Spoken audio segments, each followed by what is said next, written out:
here, Home Depot. Today, I'm talking about something I avoided sharing, but knew it was an important part of my retirement story, and that is working into my 60s or into my retirement, and the fact that I work at Home Depot.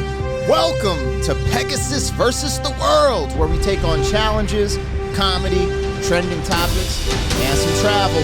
City boy, city boy.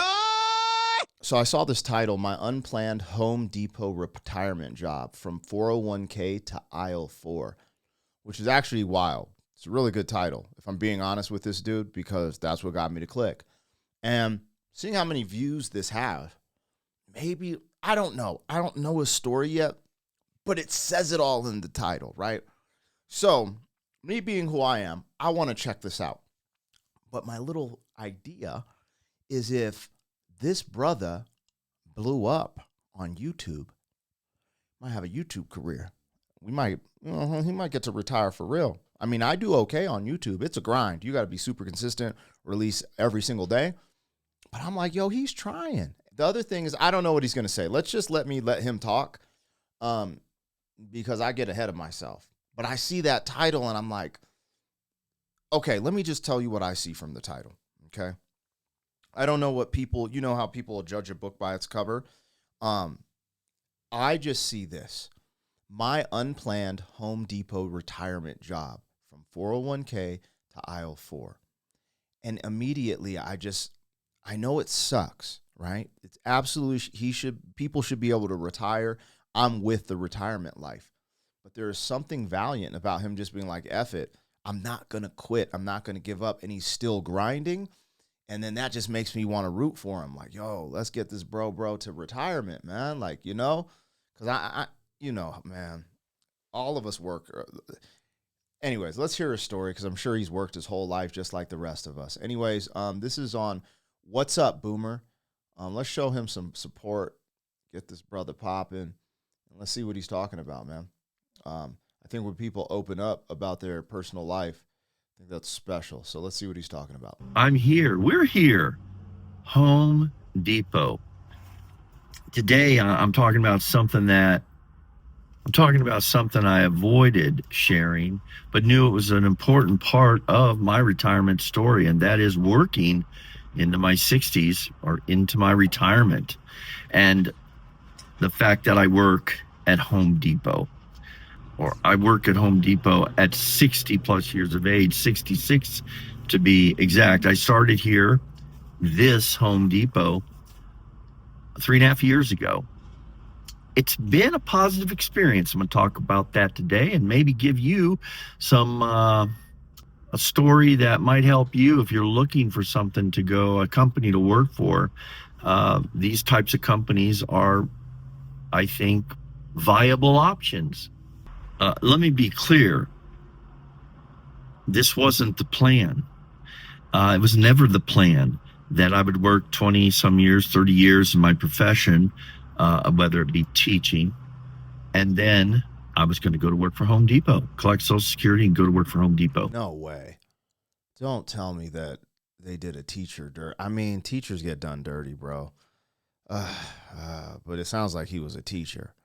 Because, I mean, I'm just like, being a teacher, and, nowadays there's a lot of weird stuff going on in the schools. We're actually homeschooling because of that, but he's older. He's from the older curriculum. You could tell. And I just, man, teachers have a tough job, bro. The good teachers. And there's still some good teachers out there. It's just, we're in the Wild West these days. Not the plan. I think, to be honest, the avoidance of wanting to talk about working in retirement is a level of embarrassment, shame even, that here I am working at Home Depot. I guess I'll throw this in here now. Remember the threats of if you don't pay attention in school, by your teachers or whoever, if you don't study, you're going to be working at Home Depot. I think back then, what I remember people saying is, you're going to end up a Walmart greeter.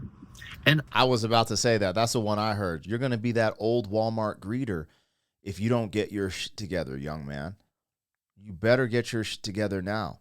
and I'm on the line right now, bro, because I mean, I've always been frugal, disciplined with my money. It's just I spent about 15 years chasing my music career, and I was just getting by and going into debt. It wasn't until I started throwing concerts that I started a business and started actually making money. Then that business was ruined by the pandemic. So now I'm trying to bounce back with that business. YouTube's firing, but bro, man, I actually feel for bro, man, because you know, if I'm being real, I understand the embarrassment because sometimes, and I know I shouldn't be embarrassed by this, maybe it's just personal, because this isn't even a huge deal. But sometimes I'm embarrassed that I'm 45 and don't even own my own home that we rent. I'm embarrassed that I made certain decisions in my youth that could have been a little more financially freeing for this moment, which would allow me to, move the metric further than I am now. Because I'm actually pretty successful currently. So, it is what it is. But yeah, when you see these hikes in the prices of houses and stuff, and people are like, oh man, you should have done this, you should have done that. Sometimes I get a little embarrassed. Sometimes there is a little insecurity there. Now, I don't project that to the world. I'm a confident person. I keep rolling. But deep down, if I open up, I'm just like, damn, man, like I effed up. You know what I mean? I might make a video about that because that demeans the person you're talking to. But you know what else? It also demeans the person that's doing that job. And I have a story about a Walmart greeter, and it's a good one. But that's just wrong. I don't think we should be talking about jobs or about people in that way related to the job. So maybe that's just me, but maybe maybe I feel this sense of embarrassment because of just my personal experiences. But here I am. Maybe it's a reflection of what I've thought when I look at people. I've had thoughts of, look at that poor guy. Sometimes I think about that when I'm at Costco or Sam's Club, and I look right now, you look at all the people giving the food samples, and you just think, wow, that's a tough way. They're doing that not because of the love of the job. I know they're doing that because all they've probably got is Social Security, and this is helping them buy food, pay the necessities only bills. And so there is a feeling that of empathy, maybe some sympathy. I feel them. And, I'm at the point where I'm trying to grind my off right now because I don't think there's going to be Social Security for my age group. You know what I'm saying? Like Social Security running out. You know what I mean? So it just is what it is. Bro. All right, I'm listening now. I'm all ears. I think of people thinking, look at that poor guy, ended up in retail in the golden years. Again, not what you plan to do. But let me just say there is a positive side to this. This is also an important a feeling that you must have ended up here, Phil, or I look at our people, they must have ended up where they are ultimately because they failed, to carry out a financial plan. They failed to be disciplined. They were irresponsible. Now, this video isn't going to be about that because I was not. I had a plan. I had financial knowledge, but that's a whole different story. Today, though, it's about... I wanted to hear that story because you could learn so much about, oh man, you're killing me, dog, because this is a long video. So what are we about to talk about? I want to hear that plan because I'm like, yo, you can learn so much from others' mistakes because sometimes we're doing the right thing. People are doing the 401ks, the IRAs, putting stuff in ETFs, index, this, that, and the other. And there's things you can't account for. Just like me, I had been building up a concert promotion company for 10 years, started making my money, started doing good. I'm at like a 4 or 5 year run where I'm like, yo, I'm good. We're good. I have a successful company. Then the pandemic hits. And me being an independent artist, I don't have the infrastructure of owning, real estate that the venue is put on, owning all these venues, all these other things that, let's say, a Live Nation has to keep their brand and things alive. And you can't plan for stuff like that. Now, I made strategic pivot and it worked, but it didn't work out that well for a lot of people, So, damn, I wish I could hear that part of the story, bro. Where I have landed, it's about making the best of the way things have turned out. Sure. That's true. So this path of ended up working at Home Depot with my Social Security was not really a result of a bad decision, nor a number of bad decisions. It's a result of the way life has turned out. I had a teaching career. I had a corporate career. Okay. And my last corporate job, I was in a sales position selling an online education program and helping the people then successfully complete it. They found that there was a high degree of failure, which then resulted in a very high percentage of non-payment. So I said, I can get these people through it. And I was getting the people that I was helping through the course successfully. So they put me in charge of a new department that did just that, get them back involved. Well, that came to an end. I quit that job because there was a change in corporate direction. And then I was off work for a couple months. Well, not having savings that sustained me the rest of my life, I started thinking about what am I going to do? What kind of businesses could I start, et cetera, et cetera. When you're at this age, though, starting a business with little capital, and less energy than when you're younger, that's not necessarily a viable one. I had a neighbor that was working part-time at Home Depot, this Home Depot. And I thought, yeah, are they hiring? I asked her, are they hiring? She goes, yeah. She said, they'd hire you in a heartbeat. And I put an application in and I got hired in a heartbeat. I ended up at the service desk, and thankfully so. The people that work here, there's really no middle ground. There's a bunch of young people, 18 to 25, and then there's a bunch of old people, 60 plus. Not a whole lot in between, except the career-minded individuals that are working up through the company. And I remember in the interview, I got interviewed 2 different times by 2 people, great people. I felt like they were giving me a chance. And the second interview basically was the hiring interview, that like, let's find a place for you. Well, I put the application in for building and lumber. I thought, now, ignorance is bliss. I thought this would be a good way to get back into shape. Yeah, it is, but not at 60. I was 62 or 3 at the time, because throwing around 50, 60, 70, 80, 100-pound bags of concrete, which does happen on occasion. Look, I'm not saying I couldn't get back into shape. Might take a few years. Who knows what I might hurt. But thank goodness the person that interviewed me said, well, Phil, you can choose what you want to do. I recommend the customer service desk. And that just seemed like a no-brainer. I'd pretty much been in customer service my whole life. Bro, I do jujitsu, and we still do wrestling takedowns and stuff. I'm 45 years old, and the toll that alone pays on your lower back. I have a little bit of a bulging disc, nothing crazy, working on stuff to stay healthy. But I couldn't imagine being 67 throwing around 100-pound bags of concrete and stuff like that. I'm going to be active. I'm going to be working out. I'm going to be lifting weights. I don't know where I'm going to be at 67, but having to work manual labor and do that is actually pretty wild. And at that age, you want to be efficient. So when you are working out, it should be about, very efficient workouts to make your body stronger or whatever you need for that time period, because potentially hurting your back at a workplace is it's not the wave. I mean, you all know that. Life and dealing with the public, and that came second nature to me. So there it was. I said, I'll defer to your recommendation, which is a good recommendation. I'm gonna key through, because I'd like you guys to go over there, and check out some of what he's talking about on his channel. Okay, let's see. Most replay. Oh, this is the most replayed right here. All right, let's see what he's talking about. Each arm.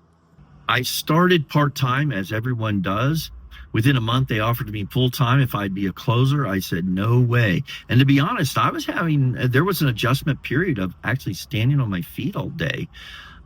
Something when you're younger, you don't give a second look or a second thought of. But on top of that, it's a concrete floor. When I got into my 40s and I would just be standing at a concert for hours, I was like, well, why does dude, I'm just in pain. My back, my this, my that. And I'm like 20, 25 years. Well, no, I'm 20 years younger than him. And that was a challenge, although I overcame that pretty quickly. Well, after about 8 more months, I was working 26 to 30 plus hours a week, sometimes 40. And I thought, I could use those benefits versus what I had with the government ones. And I decided if I just added one more day here, I could get the benefit. So that was a big plus. On top of that, I obviously enjoyed working in this environment. And for this company, it was a good move. Let me talk a little bit about the positives of having a part-time or full-time job in retirement. And I even think, and I've met a few people that even have thought about doing this and are doing it, and they have a retirement fund. They don't have to work, but they're choosing to work. But why would you do it? Well, number one. Okay, I want to hear this. Is the social interactions. The couple months that I didn't work, social interaction became a minimum, and that as much as anything can affect you, not so much physically, although the sitting around isn't good, but mentally, emotionally. Lacking that social interaction is not healthy, and it can really bring you down. I remember telling my doctor one time, "Hey, I'm just not feeling good. I feel I'm tired. I'm not, I've never been this pessimistic in my life before." And all he said was, "We all feel that way, Phil." I was looking for those happy pills, but I was kind of glad I'm glad he handled it like he did. Well, getting this job was an immediate socialization booster. And I'm not going to lie, as much as I hated working for other companies, the funnest times I've had in my life was on the job, in telemarketing rooms with my buddies, doing construction, the talking, the laughing, the camaraderie. I get freaking lonely being in front of this camera all the time. I'm just going to keep it real. I'm so blessed to have a family. I can go upstairs, hug my kids, take them to the park and stuff. Because if I didn't have them, like all I have is my homies at jiu-jitsu. But I'll keep it real. I get lonely because I put in on YouTube, I'm a psychopath. My wife doesn't like it. I put in so much work recording. Like I'm a madman, you guys. I'm not exaggerating, but I'm just like, I watch these stories and I'm like, one, I don't want that for my future. Two, my kids need a future. So I have to build out their future as well, and I'd like to leave them something. So I am a psycho. Like I'm like, oh, there's a wave on YouTube. Oh, I'm making some money. Oh, it's growing. Oh, we're going to do this. Let's go. Let's keep working. So he's right. Social interactions are very important. And if you didn't learn that from 2020 and all the isolation, you should have. You need to be talking to other human beings that are positive more so, or make you feel good, make you laugh. It's really good for you. And it's been so positive. It gave me an opportunity to meet all kinds of people, not only to work with all kinds of people, which is good, and make new friends, but an opportunity to meet all kinds of people that come in the store, people like you. And for the most part, it's fun to meet these people, all walks of life, all kinds of professionals, blue collar, white collar, and it's fun to engage them, which is what I tend to do. I'm not just there to do a return for you or give you some advisement on the products or put orders in for you. I'm there to just shoot the breeze with you sometimes. And as a result, I now have regulars here that will come to me and say, just start talking about how's it going, ask me questions about my grandkids, or I with them. And that's been good. As a matter of fact, when you have a community that knows you, like in education, you run into your students or former students or the parents of your students. That was always interesting. Well, now I am running into customers of Home Depot all around. And I mean, at Walmart, guy heard my voice and says, "Wait, where do how do I know you?" I said, "Home Depot," because I remembered him. And then we talked for another 15 minutes talking about some interests that we have, like interests. Home Depot famous. Let's see where else he goes with this, man. Because he starts talking about younger people, mental stimulation, time control. There isn't a perfect retirement. That seems interesting. My name is Phil. I like this guy. Like when you open up like this on some real man, like this ain't easy, especially when you already admit at the beginning of the video you feel embarrassed. I be getting mad embarrassed on YouTube and just in certain things, but it's just, man, I like this dude. This dude amplifies the attitude people in society should have today. You know, people would prefer to go out and be in the streets and cry or protest about something instead of actually get to work. Now, if you're getting to work and you have, you know, concerns and you're out there speaking your voice, I'm not knocking protesting, but I'm saying there's literally people who have no jobs, who are milking the government and still like just out there, like just, I don't know. This bro is showing a work ethic. And I don't know. I don't know what type of a person he is, but I like his vibrations, his energy. He's just like, you know what? You got to do what you got to do, bro. And that's facts. Is this idea of the stereotype of what retirement really is. There isn't a perfect retirement. There isn't any one way that every one person is going to fit into, because we've all had these different diverse paths to older age. It's going to look individualistic. It's going to look different for every person. What's your perfect retirement look like? And are you retired now? I'm going to tell you guys what my perfect retirement looks like in my mind right now. I work like an absolute madman right now, so I can work a little bit less as I get older, but I don't ever really want to retire in the sense of stop working. I always want to have something that I'm passionate about, so it doesn't feel like work, whether it be music, maybe working with younger artists, maybe YouTube, maybe production in video, maybe something with AI, you know, visualizer. I don't know where that goes, but whatever I'm passionate about, I'd like to have my toe in the water, but just not as much as it is now. Because in retirement, I want to focus on my kids, my grandkids, and I want to be athletic still at some capacity.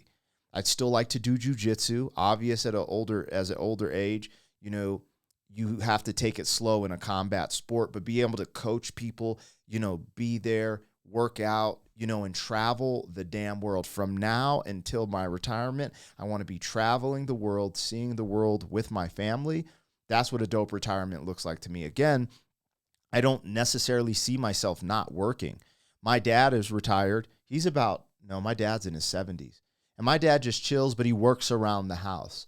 But I don't really want to work around the house like that. I want to actually be engaged in something, you know, like I don't know yet, but it's just like owning a gym and maybe having some type of program where, you know, kids in certain situations get to train jujitsu and boxing for free, you know, and oversight of that, of the coaches and, you know, just stuff like that. Like that's what I want retirement to look like. I want to be involved in something that's helping others, but I have the freedom to hang out with my family and also travel and see the world. That's what retirement looks like for me, and that's what I'm working for right now in this moment with all of my might.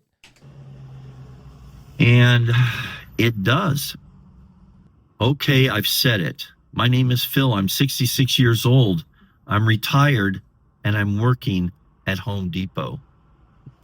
I've come to understand and accept and observe that this hasn't been a step down. It's not been a step backward. All of my teaching friends continue to work because they can't maintain a lifestyle they're used to having on their retirement.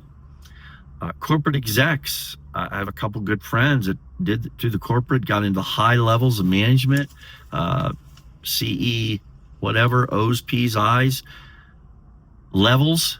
And because they're worried about their money running out, they're going back to work, and it's interesting because their choices for work are usually the jobs that are low stress.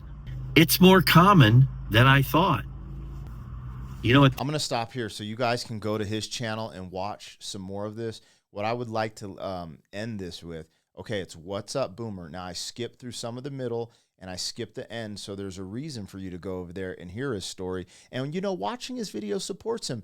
This video has 368,000 views. If it's older people watching it, it's about 20 minutes long.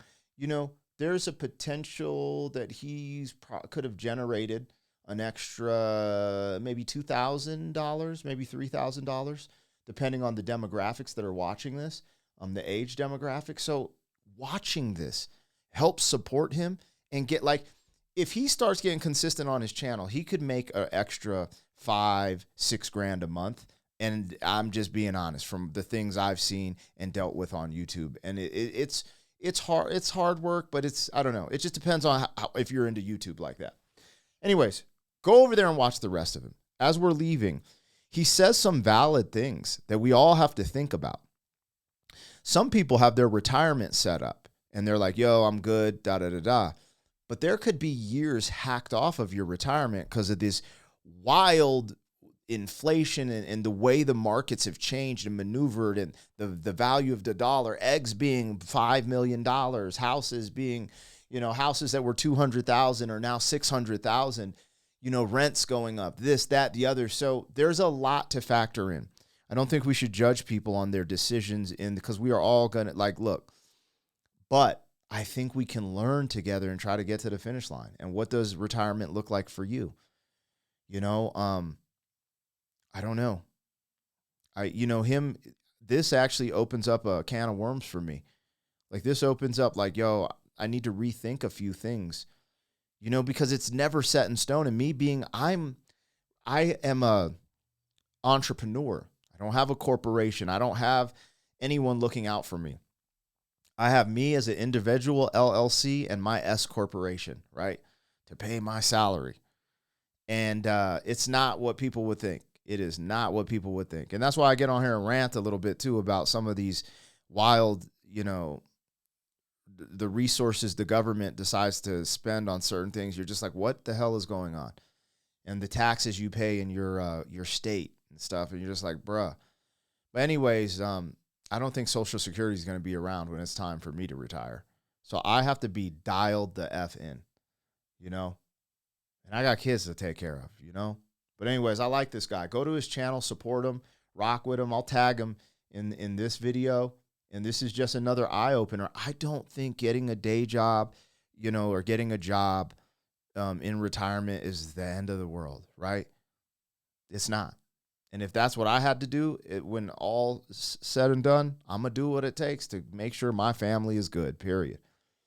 But I think it's just also a reminder of us to really, if you don't want to work during your retirement years, and he said a lot of things you got to highlight as you get older. I'm 45 and I'm feeling that exhaustion, wake up, immediately start recording, get a little breakfast, go back to recording, do some paperwork, contracts, emails for my concert company, go to jujitsu, come back from jujitsu, eat, edit, schedule, email, say hi to my daughter, take my daughter to her jujitsu class, come home, get the kids ready for bed, play with the kids, get them to bed, read them a story, 1 hour to hang out with my wife. That's what every day looks like, except for the weekends. And I'm not going to lie, that 2 o'clock when I get home from jujitsu to eat, and I have to start editing and then get ready to take my daughter to class, I have to fight to take her to her jujitsu class. I love her, and I'm just like, I'm taking her. It don't matter, man. Lazarus up in this mug, Again, we have a really young baby, too, so she keeps us up at night. I think maybe when you get a little more rest, things are viable. All my blood work is good. For my age, my testosterone is good, but it's just tiring. It's tiring. It's, and for some people are doing freaking manual labor at my age, So I'm not complaining, but it's, as you get older, you just feel the workload a little more. Like what I just said to you guys was nothing in my 20s. I'm pulling all-nighters. I'm working at that level, messing with chicks, pulling all-nighters, and they didn't have energy drinks. I'm drinking Mountain Dew at MCI. Yeah, MCI WorldCom, the one that's shut down. So life has changed. Life changes with age. A lot of things change, and I appreciate Phil over here giving us some game because, we all have decisions to make, and it's not easy out there. But guess what? Having to go to work is not the end of the world. So anyways, like, share, comment, subscribe. Catch me on the next one. City boy, city boy.